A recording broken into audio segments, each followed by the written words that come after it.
पिछले भाग में आपने देखा भैरवगढ़ की उस सुनसान रात में एक लाल बस 666 जंगल के रास्ते में फंस जाती है, जहां ड्राइवर को बार बार एक ही बच्चा दिखाई देता है। लेकिन जब बस रुकती है तो वहां कोई नहीं होता। धीरे धीरे बस के अंदर अजीब घटनाएं शुरू होती हैं और तभी एक लड़की चीख कर कहती है, ये मेरा पति नहीं है।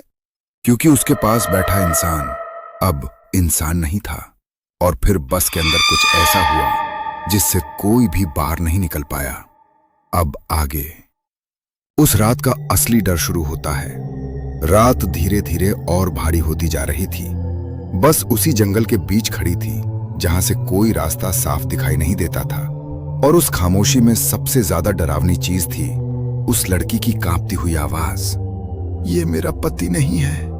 पहले तो किसी ने उसकी बात पर ध्यान नहीं दिया, लेकिन फिर धीरे धीरे सबकी नजर उसी आदमी पर टिक गई जो उसके पास बैठा था।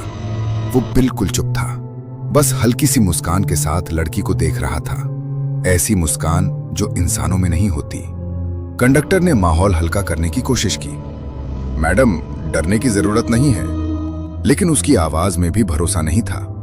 ड्राइवर ने शीशे में एक नजर डाली और उसी पल उसने जल्दी से नजर हटा ली, जैसे उसने कुछ ऐसा देख लिया हो जो देखना नहीं चाहिए था। बस फिर से चल पड़ी, लेकिन कुछ अजीब होने लगा। रास्ता बार बार वही आ रहा था, वही पेड़, वही टूटा हुआ बोर्ड, वही मोड़, जैसे बस कहीं जा ही नहीं रही थी। पीछे बैठे एक आदमी ने घबरा कर पूछा, भाई मेरे पास वाला कहाँ गया? सबने एक साथ उसकी तरफ देखा। सीट खाली थी, लेकिन उस सीट पर गीली मिट्टी के ताजा निशान थे, जैसे कोई अभी अभी वहां बैठा था और फिर बिना आवाज के गायब हो गया। अब डर धीरे धीरे हर चेहरे पर साफ दिखने लगा था। कंडक्टर ने एक बार फिर पीछे देखा।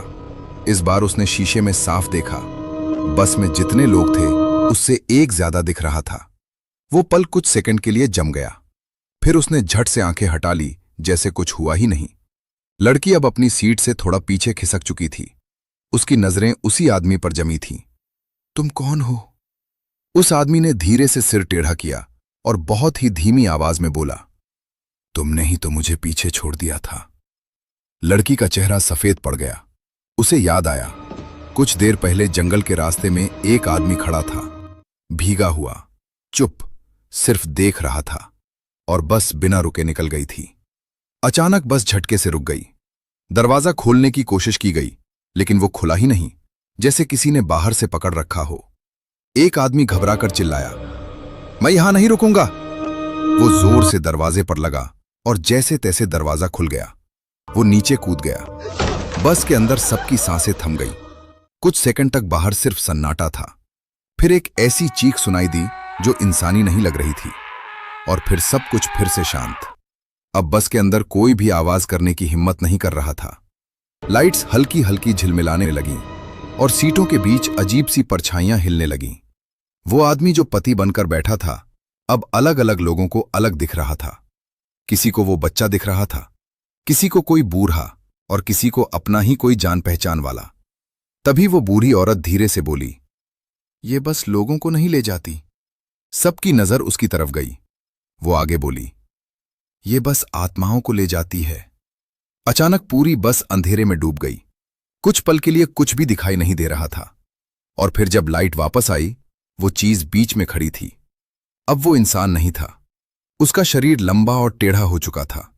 आंखों की जगह सिर्फ काला खालीपन और चेहरा एक तरफ से फटा हुआ। लोग भागने लगे, लेकिन जितना आगे जाते बस उतनी ही लंबी होती जा रही थी, जैसे उसका कोई अंत ही नहीं था। लड़की रोते हुए वहीं बैठ गई। हमें जाने दो।